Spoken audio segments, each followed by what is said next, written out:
Let's start with the second lecture. Very warm welcome to all. Yes, so this is the second lecture, second one shot of chemical thermodynamic. Okay, चलिए तो देर ना करते हुए करते हैं शुरू हम लोग अपना बढ़िया सा लेक्चर. छोटा सा introduction. Hippargi Feroz Abdul Jalil. I am a B chemical from Mumbai University. Post graduation HSc from ICOMAS Chennai as well as mechanical operation in chemical plant from ATI Mumbai. चलिए बढ़ते हैं बच्चों आगे की तरफ. ठीक है, कुछ इंपॉर्टेंट डेफिनेशंस जो है उसको हम लोग जो है पहले सीखने की कोशिश करेंगे. ठीक है, ओके. तो फर्स्ट ऑफ ऑल हम लोग इस चैप्टर को जो है देखते हैं क्या है. ठीक है, थर्मोडायनामिक्स. ओके, तो नाम को पहले समझने की कोशिश करो आप. थर्मो. ओके, थर्म मेनली जो होता है that is mainly related with the temperature related. Okay, अगर रिएक्शन में हीट इवॉल्व हो रही है या रिएक्शन में हीट जो है एब्जॉर्ब हो रही है तो इस तरीके के जो कंसेप्ट होते हैं that is said to be और मेनली थर्मोडायनामिक. ओके, हाँ, और थर्मो. ओके, एंड डायनामिक यानी क्या? चेंज होने वाली सिस्टम. ठीक है, चेंज होने वाली चीज़ जो है वो डायनामिक होती है. एक आपका स्टैटिक होता है, दूसरा जो है डायनामिक होता है. ठीक है, तो स्टैटिक में क्या होता है? स्टैटिक में जो है वो रेस्ट पोजीशन पे होता है. ठीक है, डायनामिक्स यानी क्या? वो जो है मूवमेंट में है. ठीक है, मूविंग में है. Okay, that is nothing but your thermodynamics. Okay, जब हम लोग थर्मोडायनामिक की बात करते हैं तो थर्मोडायनामिक को हमको स्टडी करना पड़ेगा. जब स्टडी करना है तो किस में स्टडी करेंगे? तो हमको जो है एक तो रिएक्शन कहाँ हो रही है वो हमको आइडिया होनी चाहिए. ठीक है, वो सिस्टम में होती है. ठीक है, उन चीज़ों को हम मद्देनज़र रखते हुए कुछ चीज़ें देखने की कोशिश करेंगे. ठीक है, तो चलो पहले आप देख लो. First of all, what do you mean by a system? Okay, a part of universe. Okay, a part of universe taken for a thermodynamic study. Okay, is called as your system. Okay, surrounding the part of a universe other than the system is called as your surrounding. Next, boundary आएगा. What is boundary? A real line or a imaginary line. Okay, real or imaginary line which separates system from surrounding. अगर मैं बताऊं यहाँ पर तो देख लो आप, इस तरीके से होगा. मान लो यहाँ पर एक बीकर है. ठीक है, जिसके अंदर जो है मेरा यहाँ पे वाटर रखा गया है और मैं ये बीकर को क्या कर रहा हूँ, यहाँ पर हीट कर रहा हूँ. ठीक है, तो ये वाला जो बीकर है ये मेरा कहलाएगा सिस्टम. ओके, और ये बाजू का जो भी जितना भी है यह मेरा क्या कहलाएगा? That is said to be surrounding. Okay, that is said to be surrounding, and this is nothing but it is an imaginary line. Okay, if I am putting here one lid, okay, so then it is said to be your closed lid and it is nothing but your boundary. And what do you mean by boundary? The real line or the imaginary line which separates system from the surrounding is called as your boundary. Okay, so these are the basic fundamentals of name thermodynamics itself. Okay, next I am moving towards the what are the types of system. Okay, there are basically three types of system. First is open system, second is closed system, and third one is isolated system. Okay, so what is open system? The system which exchange mass as well as energy. The system which exchange mass as well as energy is called as your open system. Okay, what is a closed system? Which exchange only energy is called as your closed system. Okay, तो ये क्या करेगा? मास जो है ये exchange नहीं करेगा, but not mass. Okay, किससे? With the surrounding. यहाँ पे भी दोनों में कॉमनली आपका क्या आएगा? विद दी सराउंडिंग आएगा. ठीक है, मेनली सराउंडिंग में हम लोग चेक करेंगे ना इसको. ओके, नेक्स्ट आपका क्या आएगा? नेक्स्ट आपका जो है आइसोलेटेड सिस्टम. ये क्या है? It neither exchange mass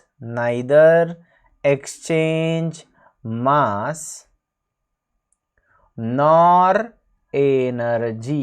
Neither exchange mass nor energy with the surrounding is called as your isolated system. तो अगर मैं इसकी एग्जांपल दूं, ओपन सिस्टम की क्या होगी, water heated in open beaker, open pot, ठीक है, कोई भी कंसिडर कर लो आपका, ठीक, भगोने में वगैरह पानी गर्म करके हम लोग जो नहाते हैं पतीले में, ठीक है, that is nothing but said to be your open system.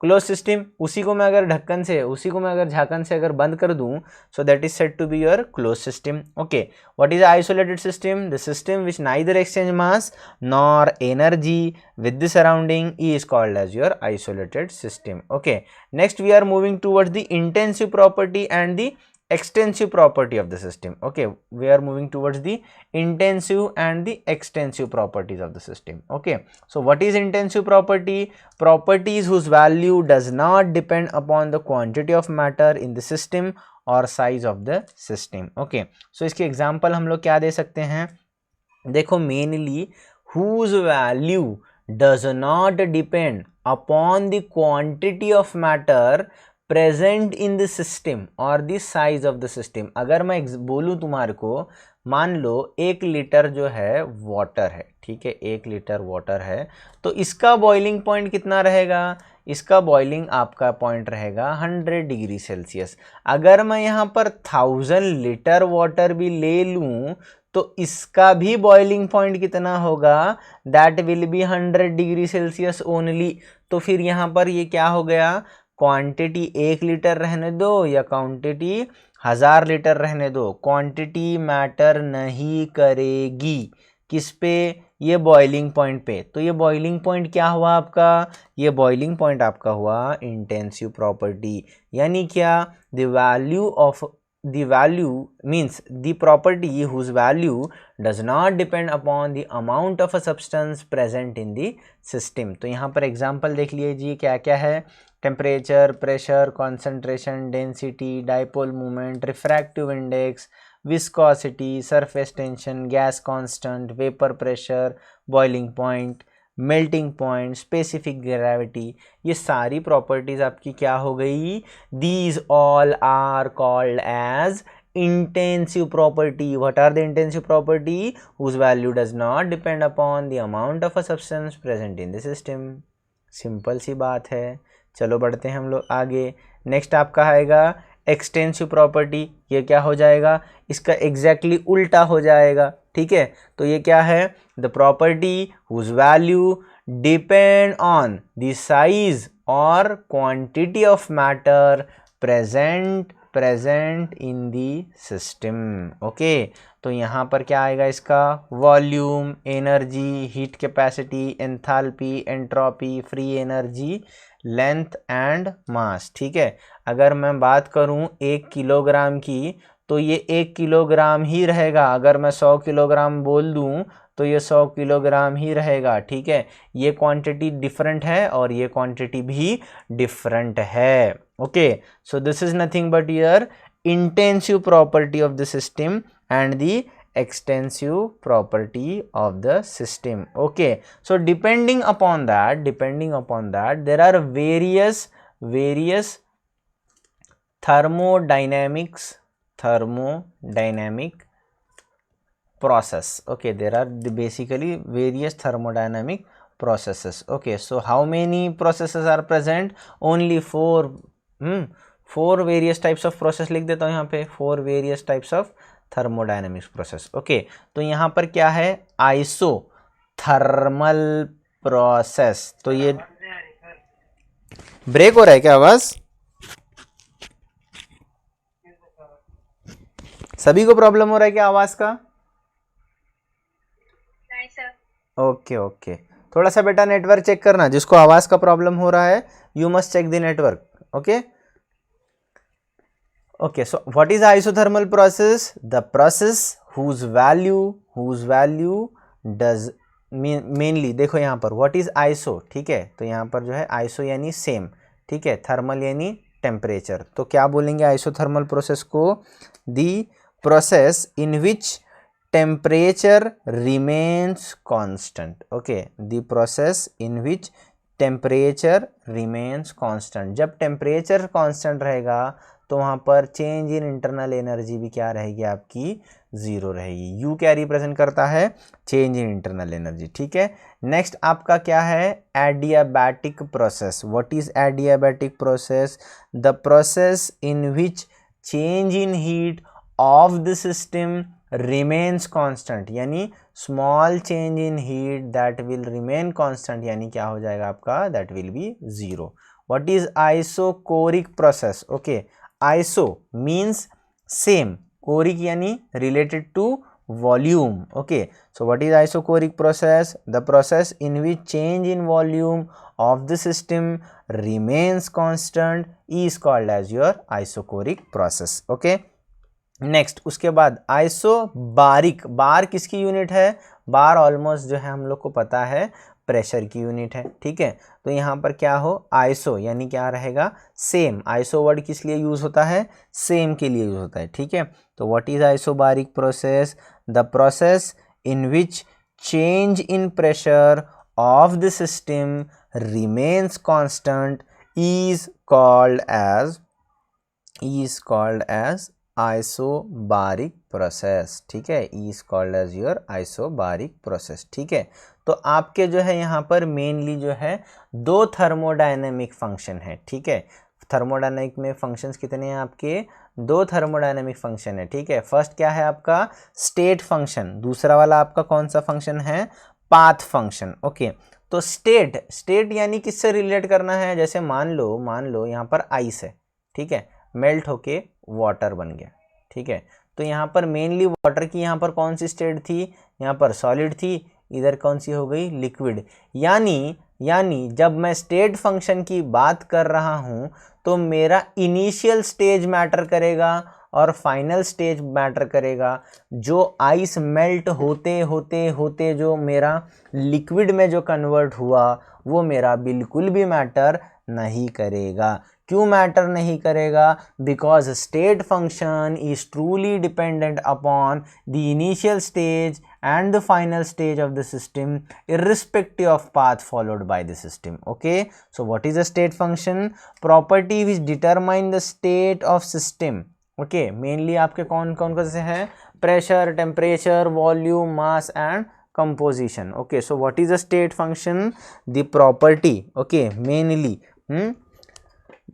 the function in which is dependent on only and only initial stage and the final stage of the system irrespective of path followed by the system. Okay, so what is the state function, the thermodynamic function whose value depends on initial stage of the system and the final stage of the system irrespective of path followed by the system. ठीक है, तो यहाँ पर क्या है आपका state function कौन सा है आपका, इंटरनल एनर्जी। ओके, उसी के साथ साथ आपका चेंज इन एंथैल्पी और चेंज इन गिब्स एनर्जी, ये आपका क्या है, these are nothing but your state functions. Okay, चलो बढ़ते हैं हम लोग आगे। तो what is the internal energy, the sum of all possible kind of energy of a system is called its internal energy. Okay, so internal energy कैसे निकालते हैं, change in internal energy is equal to U2 minus U1। Okay, ये आपका final stage का रहेगा और ये जो है आपका इनिशियल स्टेज का रहेगा। ठीक है, तो इन energy at a final stage and energy at initial stage, that is nothing but your delta U। Okay, and keep in mind internal energy of the system is nothing but a state function। ठीक है, okay, और इसकी जो unit है joule रहेगी या calorie is the unit of the internal energy. ठीक है, जस्ट वेट। नेक्स्ट आपका जो है एंथैल्पी, और एंथैल्पी का डेफिनेशन क्या आएगा, the heat content of the system is called as your enthalpy. ठीक है, तो एंथैल्पी कैसे आएगी, E plus P V, E यानी U, that is nothing but your internal energy. Okay, PV, P क्या है आपका प्रेशर है, V is nothing but your volume. तो अगर मुझे चेंज इन एंथैल्पी कैलकुलेट करना है यानी डेल्टा H, तो ये क्या हो जाएगा मेरा H2 माइनस H1। ठीक है, तो H2 माइनस H1, तो यहाँ पर एक इक्वेशन होती है delta H is equal to delta U plus delta P delta V, ठीक है, यहाँ पर P delta V when isobaric process is there, isobaric process, यानी कांस्टेंट प्रेशर के ऊपर जो है अगर आपकी रिएक्शन हो रही है, आइसोबारिक नहीं, प्रेशर अगर कांस्टेंट है तो वहाँ पर जो आपका क्या रहेगा, delta H is equal to delta U plus P delta V। अगर मैं PV is equal to nRT से इसको कंपेयर करूँ तो यहाँ पर क्या हो जाएगा, ये R तो यूनिवर्सल गैस कांस्टेंट है, T नथिंग बट आपका टेम्परेचर है, तो यहाँ पर क्या होता है, अगर चेंज इनिशियल स्टेज और फाइनल स्टेज में क्या होगा, नंबर ऑफ मोल्स जो है चेंज हो जाएंगे, ठीक है। तो मैं यहाँ पर किस तरीके से लिख सकता हूँ, delta H is equal to delta U plus delta nRT। ये डेल्टा RT के लिए अप्लाई नहीं होगा, ये डेल्टा सिर्फ डेल्टा N के लिए अप्लाई होगा, ठीक है। So that is nothing but your first of all enthalpy of the system, okay. तो यहाँ पर चेंज इन एंथैल्पी कैलकुलेट किए हम लोग, तो यहाँ पर डेल्टा U रिप्रेजेंट क्या कर रहा है, change in internal energy, delta H is representing your change in enthalpy of the system, okay. तो चलो बढ़ते हैं हम लोग आगे। फर्स्ट लॉ ऑफ थर्मोडायनेमिक क्या रहेगा, first law of thermodynamic, laws of thermodynamic सीखते हैं, ठीक है। It is same as that of your, किसके बराबर है ये, same as that of your law of conservation of energy, ठीक है। तो यहाँ पर क्या होगा, energy can neither be created nor be destroyed but it can be converted from one form of energy to the another form of energy, okay. That is nothing but your first law of thermodynamic, okay. तो first law of thermodynamic की mathematical expression क्या है, delta U is equal to Q plus W। तो delta U आपका क्या है, change in internal energy, पता है आपको, change in internal energy, okay. Next आपका Q क्या है, Q आपको पता है, that is heat of system, heat of system, okay. W आपको पता है, W क्या है, work done by the system और ऑन द सिस्टम, ओके। ये मेनली आपका है वर्क डन, ठीक है, वर्ड लिख दिया मैं, work done is nothing but, okay. Just a wait, हाँ just a wait,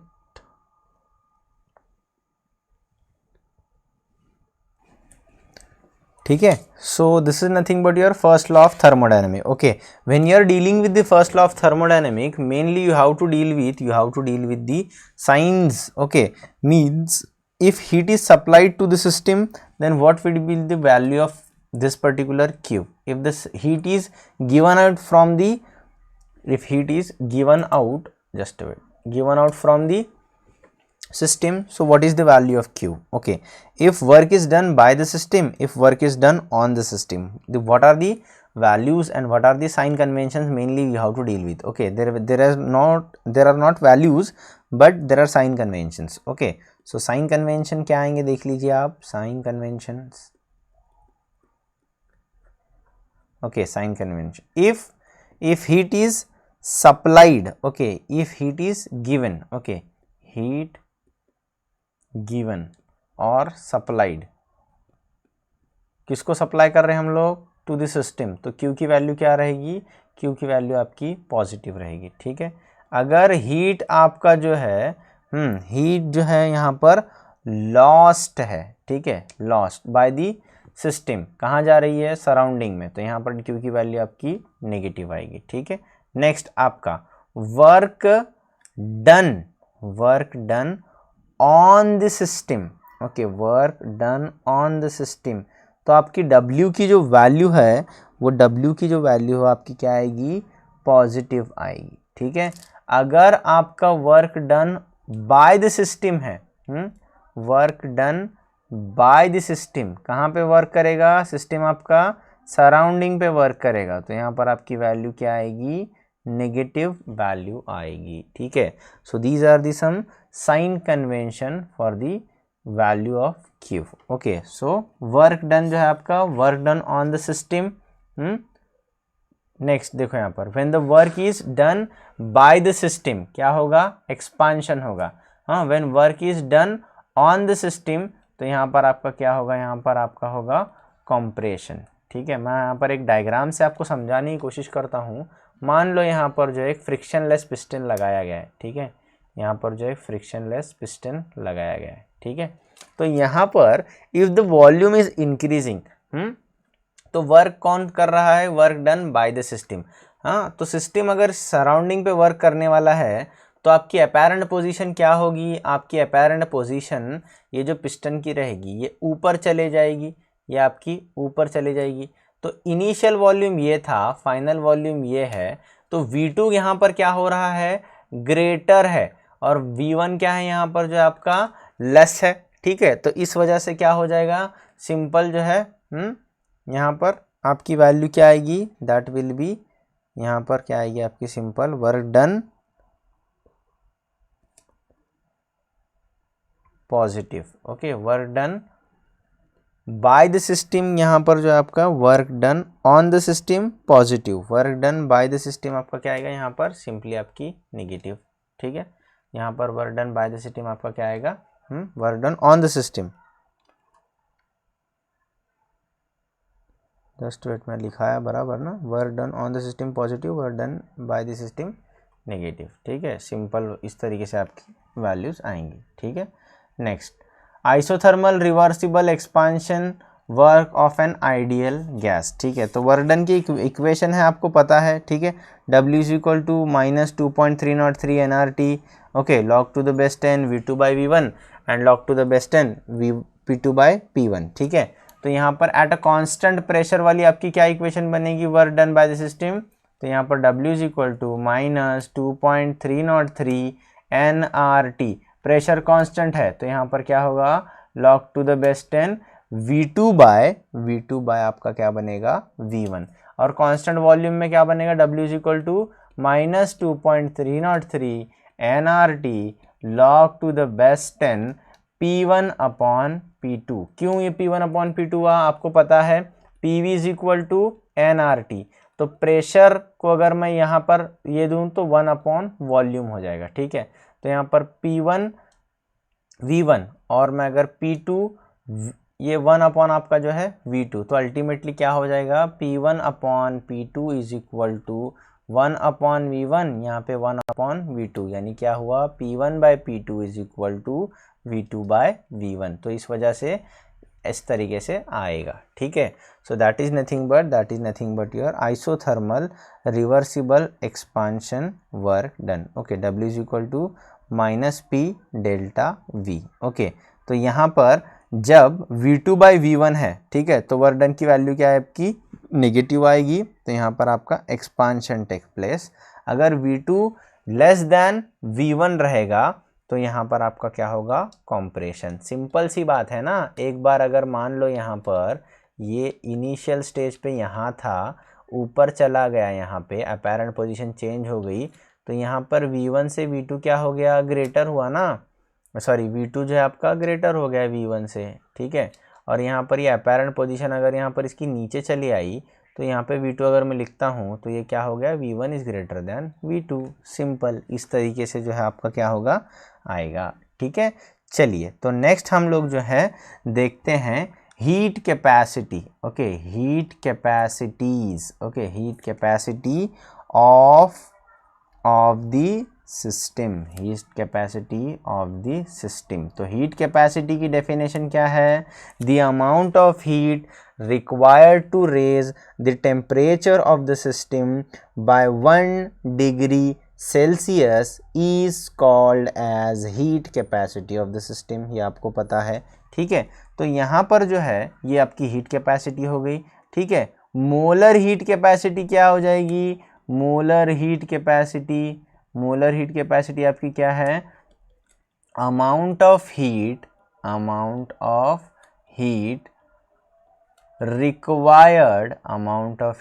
required to raise the temperature of 1 mole of a substance by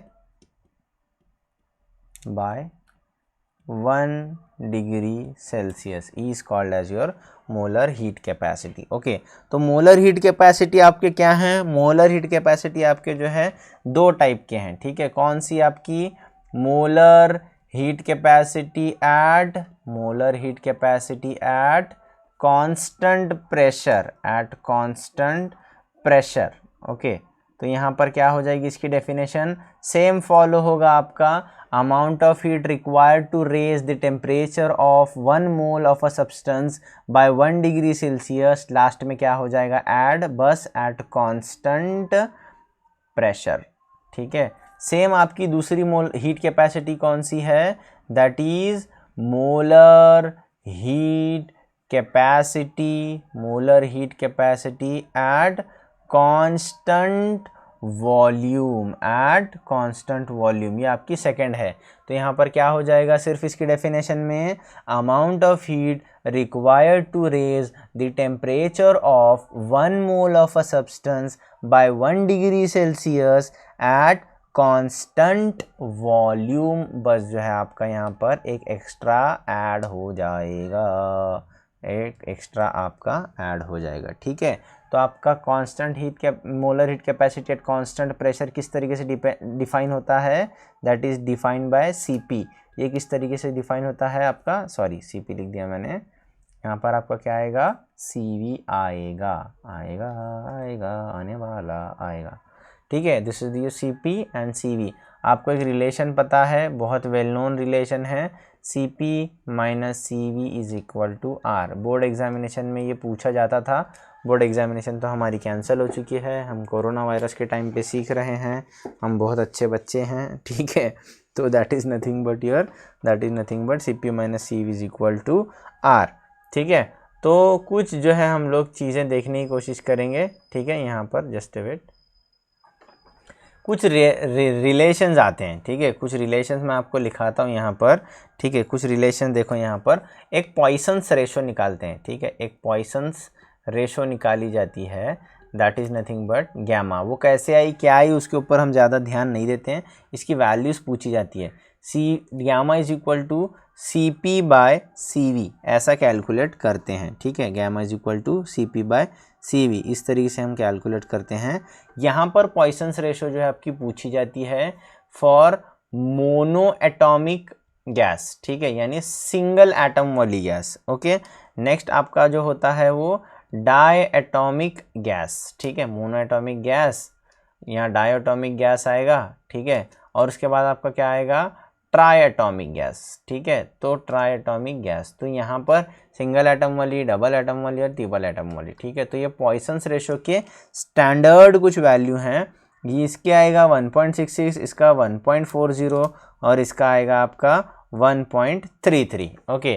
तो ये एग्जामिनेशन पॉइंट ऑफ व्यू से इम्पॉर्टेंट है, एग्जामिनेशन पॉइंट में इस तरीके के क्वेश्चन पूछे जाते हैं, ठीक है। तो देख लो, यहाँ पर बढ़ते हैं हम लोग आगे, ओके। यहाँ पर जो है हमारा थर्मोडायनामिक वाला पार्ट जो है ख़त्म हो जाता है। इसके आगे हमारा कौन सा पार्ट शुरू होता है, इसके आगे हमारा जो है थर्मोकेमिस्ट्री वाला पार्ट शुरू होता है, ठीक है। इसके आगे हमारा कौन सा पार्ट शुरू होता है, थर्मोकेमिस्ट्री, यानी इसका एक्सटेंशन है थर्मोडायनामिक्स के चैप्टर का, ठीक है। तो पहले आप देखें, what is a thermochemical equation, a balanced chemical equation with the value of delta H is called as a thermochemical equation, okay।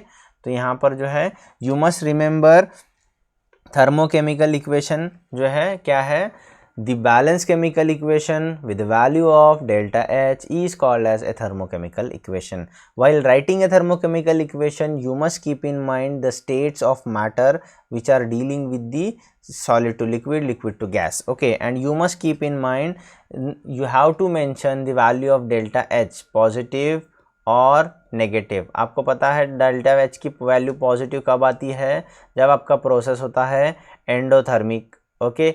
Next उसके बाद जो है डेल्टा एच की वैल्यू नेगेटिव कब आती है, जब आपका प्रोसेस होता है exothermic. What is endothermic process, the process in which heat is absorb by the system is called as endothermic process.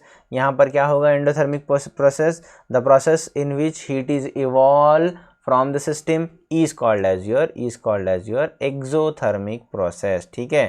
तो यहाँ पर if the delta H is negative, यही बात मैं बता रहा था, यहाँ पर आपका आएगा exothermic.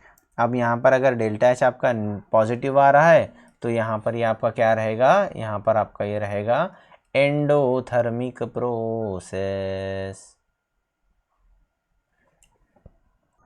Okay, this is nothing but your Joule-Thomson effect. The number of degree of temperature change produced per atmospheric drop in a pressure at a constant enthalpy when a gas allowed to expand through porous plug is called as Joule-Thomson coefficient. तो it is denoted by mu dt by dp. mu क्या represent कर रहा है, Joule-Thomson coefficient, dt small change in temperature and dp is nothing but your small change in pressure of the system.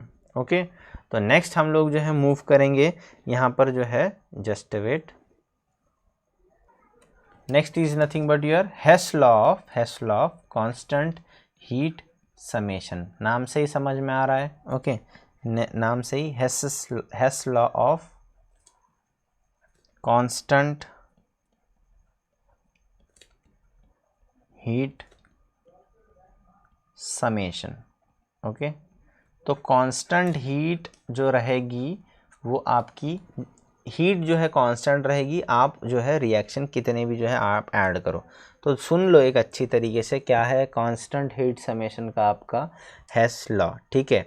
If a reaction is taking place in one step और the several step, summation of enthalpy of all the several step reaction is equal to the heat of reaction at of the first reaction। okay, देखो यहाँ पर if a reaction is taking place in a one step or a several step, the summation of all the several step reaction is equal to the heat of reaction of one step।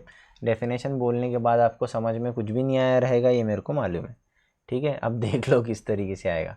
मान लो ए से यहाँ पर मेरा B product बन रहा है, ठीक है, फिर ए से मेरा सी बन रहा है, सी से मेरा डी बन रहा है और डी से मेरा क्या बन रहा है, फिर से बी बन रहा है। यानी अगर ए से बी बनने के लिए मेरा डेल्टा एच जो है लगी है हीट चेंज, यहाँ पर ए से सी अगर ये डेल्टा H1 है और ये डेल्टा H2 है और यहाँ से डी से बी डेल्टा H3 है, अगर मैं डेल्टा H1 को ऐड करूँ, डेल्टा H2 को ऐड करूँ और मैं डेल्टा H3 को ऐड करूँ, इनकी तीनों की हीट की एडिशन किसके बराबर हो जाएगी, वो बराबर हो जाएगी डेल्टा H के। अगर मान लो यहाँ पर 900 किलो जूल यहाँ पर पॉजिटिव हीट है समझो, ठीक है, तो इसका अगर डेल्टा H1 का वैल्यू मान लो यहाँ पर कितना है आपका -1300 किलो जूल, ठीक है, यानी हीट इवॉल्व हो रही है। तो यहाँ पर इसका क्या हो जाएगा आपका, इधर जो है आपका ये इस मान लो यहाँ पर +1300 किलो जूल है, तो यहाँ पर सेकंड स्टेप में -200 किलो जूल हो रहा होगा और यहाँ पे -200 किलो जूल। तो अल्टीमेटली क्या हो जाएगा यहाँ पर, ये 1300 इक्वल टू सॉरी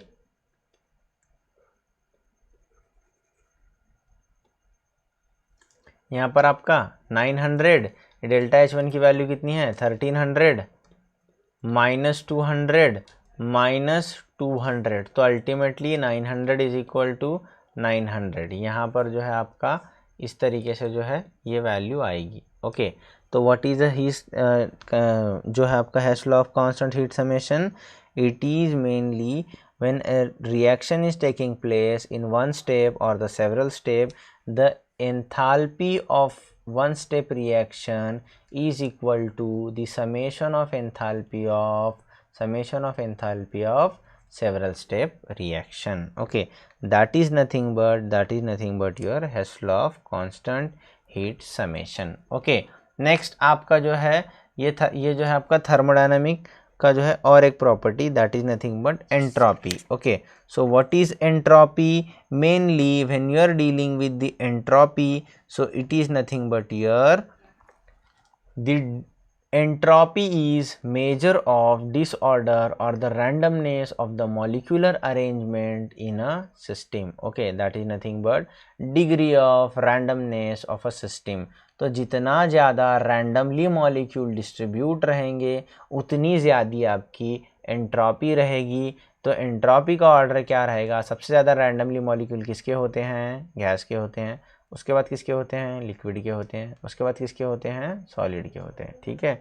तो इस तरीके से जो है आपका क्या रहेगा, degree of randomness of the system is greater in the, किस में, आपकी सॉलिड में सबसे कम, उससे ज़्यादा लिक्विड में, उससे ज़्यादा आपका गैस में। ओके, तो इसका यूनिट क्या आएगा, जूल पर किलो, सॉरी जूल पर केल्विन पर मोल। ओके, किलो बोल दिया मैंने, ठीक है। तो बड़ करते करते, तो यहाँ पे देख लो, जूल पर केल्विन पर mole is the unit of entropy, ठीक है।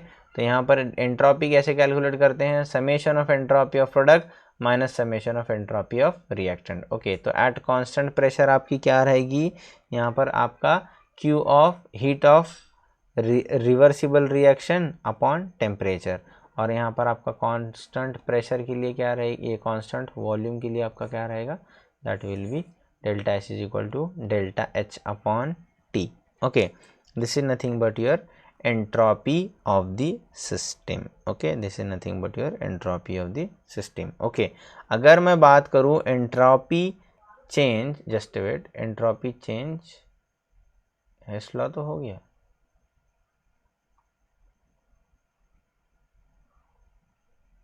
ठीक है।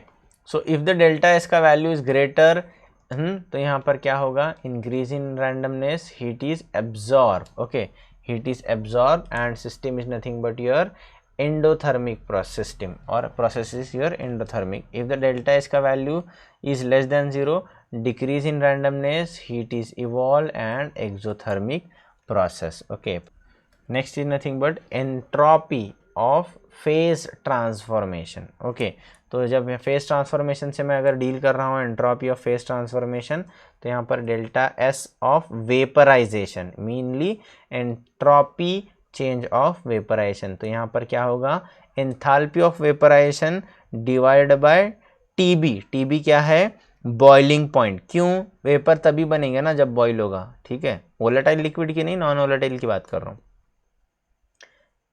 Entropy change of fusion, entropy change of fusion, तो यहाँ पर क्या है, एंट्रोपी चेंज ऑफ फ्यूजन आपका, तो यहाँ पर enthalpy of fusion to the TM, TM यानी क्या, temperature, mainly melting point. Okay, next entropy of sublimation, enthalpy of sublimation upon temperature at which sublimation is taking place, that is nothing but sublimation temperature. Okay, that is nothing but your sublimation. Okay, next आपका क्या है, second law of thermodynamic, ठीक है। क्या है second law of thermodynamic, यहाँ पर जो है entropy of isolated system remains constant, ठीक है, रिमेन्स जो आपका constant, that is nothing but second law of thermodynamic. तो यहाँ पर गिब्स फ्री एनर्जी क्या बता रही है, Gibbs free energy is the fraction of total energy which is available to a system for conservation into useful work. Okay, तो यहाँ पर ये क्या है आपका डेल्टा जी, अगर मैं लिखूँ यहाँ पर, ये गिब्स एनर्जी क्या रिप्रेजेंट कर रही है, H minus T S. H क्या है, एंथैल्पी, और T is nothing but temperature, S is nothing but your entropy. तो free energy change is given by कैसे आएगा, delta G is equal to delta H minus T delta S. Okay, so mainly process जो है spontaneous है क्या non spontaneous. Spontaneous में मैंने क्या बताया था आपको कल, the process which is taking place on its own basis, यानी वो क्या है आपका प्रोसेस खुद ब खुद होने वाले प्रोसेस को हम लोग क्या बोलते हैं, स्पॉन्टेनियस प्रोसेस। ओके, तो डेल्टा जी अगर ग्रेटर दैन 0 है, यानी एंट्रोपी चेंज का वैल्यू ग्रेटर दैन 0 आ रहा है, तो प्रोसेस आपका क्या रहेगा, प्रोसेस विल बी आपका स्पॉन्टेनियस। ओके, मीन्स प्रोसेस जो है खुद ब खुद हो रहा है without the application of external agency. अगर डेल्टा जी का वैल्यू ग्रेटर दैन 0 है तो प्रोसेस इज नॉन स्पॉन्टेनियस, अगर डेल्टा जी का वैल्यू 0 है तो process is at equilibrium. Thermodynamic process आपका क्या है, इक्विलिब्रियम में है, ठीक है। तो आपका जो प्रोसेस है थर्मोडायनामिक प्रोसेस वो इक्विलिब्रियम में है, ठीक है। तो यहाँ पर गिब्स एनर्जी एंड इक्विलिब्रियम, तो डेल्टा जी का वैल्यू 0, तो यहाँ पर देखो, तो delta G standard Gibbs energy क्या रहेगी आपकी, delta G is equal to delta G naught plus R T L N of Q, Q क्या है आपका रिएक्शन कोशेंट, ठीक है। तो यहाँ पर एट इक्विलिब्रियम डेल्टा जी की वैल्यू क्या होगी, 0 हो जाएगी। तो आपका डेल्टा जी नॉट यानी स्टैंडर्ड गिब्स एनर्जी क्या हो गया, minus R T L N of K. तो हम एल एन को निकाल के हम लोग log to the base N करना रहा तो हम लोग क्या करते हैं, 2.303 से मल्टीप्लाई करते हैं। तो डेल्टा जी नॉट क्या हुआ, स्टैंडर्ड गिब्स एनर्जी आपका minus 2.303 N R T, sorry R T log of K आपका क्या है, concentration of product to the concentration of reactant. तो यहाँ पर delta G and E M F of the cell, ठीक है। तो यहाँ पर क्या है, delta G naught is equal to standard Gibbs energy is equal to minus N F E naught of cell, means standard potential of the cell, F is Faraday's constant जिसकी वैल्यू कितनी होती है 96500, ओके। एंड ई नॉट क्या है, standard electrode potential, ये आपका जो है इलेक्ट्रोकेमिस्ट्री वाला रिलेशन है, ठीक है। तो थर्ड लॉ ऑफ जो है आपका क्या है mainly, third law of thermodynamic आपका क्या आएगा, ठीक है।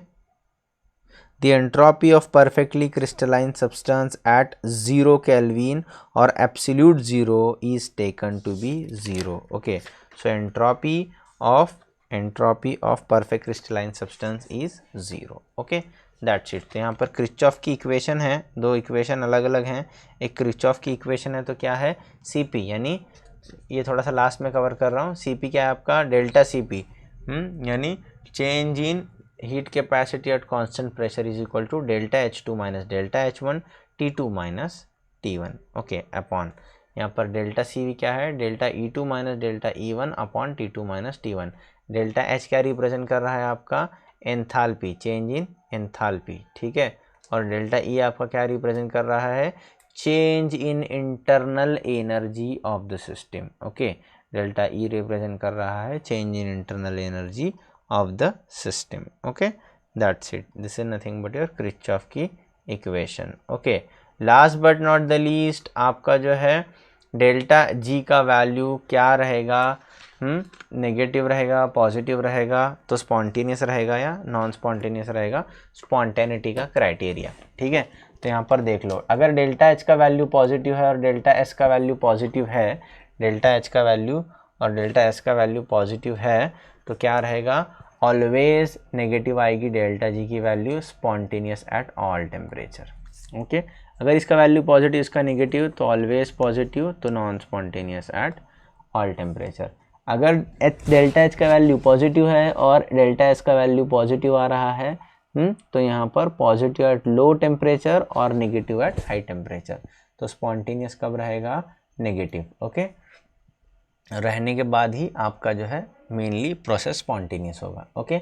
जब दोनों की वैल्यू नेगेटिव है तो negative at low temperature and positive at high temperature, तो आपका प्रोसेस कब स्पॉन्टेनियस रहेगा, प्रोसेस जो है आपका spontaneous at low temperature, okay. Process आपका जो रहेगा spontaneous at low temperature, okay. तो हम लोगों ने इस चैप्टर में क्या क्या सीखा, हम लोगों ने इस चैप्टर में देखो क्या क्या सीखा, system and surrounding, open, close and isolated system, adiabatic, isothermal and isochoric process, okay. Then enthalpy change, first law of thermodynamic, first law of thermodynamic, various forms of enthalpy means enthalpy of fusion, enthalpy of sublimation, enthalpy of कौन सा आपका जो है formation, atomization, these are nothing but, okay. Then heat capacity at constant pressure, heat capacity at constant volume, Cp minus Cv is equal to R। उसके बाद Joule Thomson effect देखा, Joule Thomson coefficient, Hess law of constant heat summation, entropy change, Kirchhoff की equation, Gibbs free energy के relation for spontaneity, second and third law उसके बाद of thermodynamics, ठीक है। तो very big thank you to all my dear student, ठीक है। तो आप इसी तरीके से जो है अच्छे तरीके से पढ़ते रहें और अपने दोस्तों को जो है इस मालूमात को शेयर करें, अपने दोस्तों को जो है बता दो कि केमिस्ट्री का क्रैश कोर्स लॉन्च हो चुका है, केमिस्ट्री का क्रैश कोर्स आपके लिए लॉन्च हो चुका है। तो very big thank you to all, okay. तो do subscribe to my YouTube channel and share with your friends और मोहल्ले में हल्ला मचा दो कि एक केमिकल इंजीनियर ने जो है केमिस्ट्री सिखाना शुरू किया है, क्रैश कोर्स आपके लिए ख़ास तौर पर। जेईई और नीट में मैं क्रैश कोर्स नहीं है बना रहा हूँ, ऐसा वाला मामला नहीं है। कंटेंट सेम है, तो आप लोग भी जो है अच्छे तरीके से इसको देख सकते हैं। ठीक है, तो अच्छे से रीड करें और अपने फ्रेंड्स को शेयर करना ना भूलें। चलिए बाय बाय।